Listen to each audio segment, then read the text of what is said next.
ازيكم؟ النهارده هعمل معاكم تتبيله للفراخ. انا متاكده ان انتوا هتنسوا اي طريقه عملتوا بيها الفراخ وهتعتمدوا طريقتي على طول.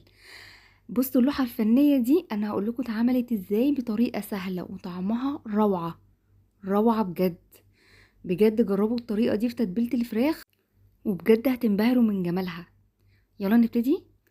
انا باجي معايا في الكبه بنزل ببصلايه كبيره او بصلتين متوسطين متقطعين، وعليهم طماطميتين صغيرين وحوالي 7 فصوص توم. تمام، انا كنت عامله 6 وراك. هننزل بقى بملح وفلفل اسود وبابريكا مدخنه وشويه بهارات فراخ وورق لورا. طبعا كل مكوناتها هكتبها لكم في الديسكريبشن. وعندي هنا زعتر مجفف وحبهان وهريسه اختياري وشويه بهارات صغيره. تمام، هضرب كل المكونات بتاعتي في الكبه وهبتدي انزل عليهم بحوالي فنجان دبس رمان، حوالي فنجان صغير. تمام، هيدي طعم جميل قوي للفراخ. وهضربها تاني وهاجي بقى في البرام بتاعي هقطع بطاطس لو انتوا حابين تغمزوها مثلا او تاكلوها على شويه رز. وهنا انا كنت محضره بصل وفلفل رومي كانوا متقطعين في كيتشن ماشين. كنت مقطعاهم جوليان، لو مش متوفره ممكن يعني تقطعيهم حلقات جوليان صغيره رفيعه قوي. تمام، انا دول 3 بصلات كبار وحوالي يعني اقل من نص كيلو فلفل رومي. تمام، انا خدت شويه منهم ركنتهم على جنب. هقول لكم ليه. انا هنزل دلوقتي بشويه فلفل الوان من اللي انا كنت مفرزاهم معاكم.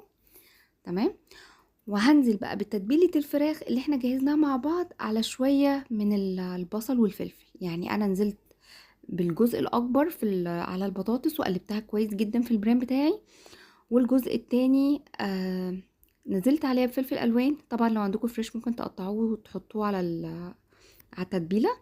وقلبتها كويس، يعني لازم بايدي كده واحاول ان انا ادخل يعني اعمل ميكس جامد في بعض. يعني احاول ان انا اخلي البصل يندمج بالتوابل والفلفل والكلام ده كله. انا بقى الفراخ بتاعتي كنت مقطعاها. طبعا لازم تتغسل كويس جدا وتتصفى في مصفى تنزل اي ميه فيها، وببتدي اعمل فيها فتحات بالسكينه عشان تتشرب معايا التتبيله. باجي بقى تحت الجلد، يعني انا مش عايزه اسيب اي حته فيها.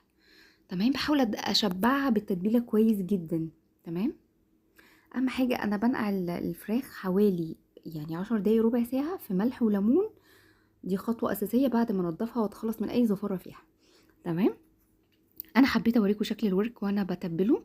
حبيت ان التتبيله تكون يعني داخله ومتعشقه في الفرخه كويس قوي. خلاص هعمل معاكم ورك كمان.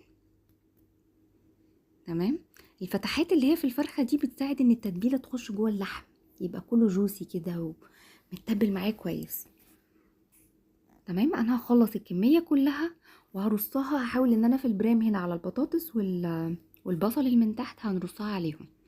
لو انت عايزه تستغني عن خطوه البصل بالبطاطس اللي تحت براحتك، ممكن تستخدمي التتبيله دي لوحدها وتحطيها في صينيه مدهونه من تحت زيت او سمنه اي حاجه عشان ما تلزقش.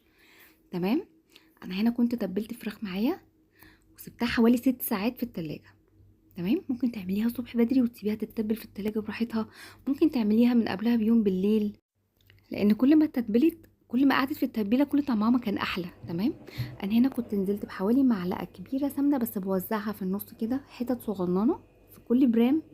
تمام، وابتديت في الفرن على رف اوسط درجه حراره 240. قعدت معايا ساعه بالظبط. انا لا غطيتها بالومنيوم ولا عملت فيها اي حاجه. انا ساعه وكانت خدت وش من فوق ومن تحت وكانت طلعت حاجه عظمه. لو في مروحه في الفرن عندك شغليها.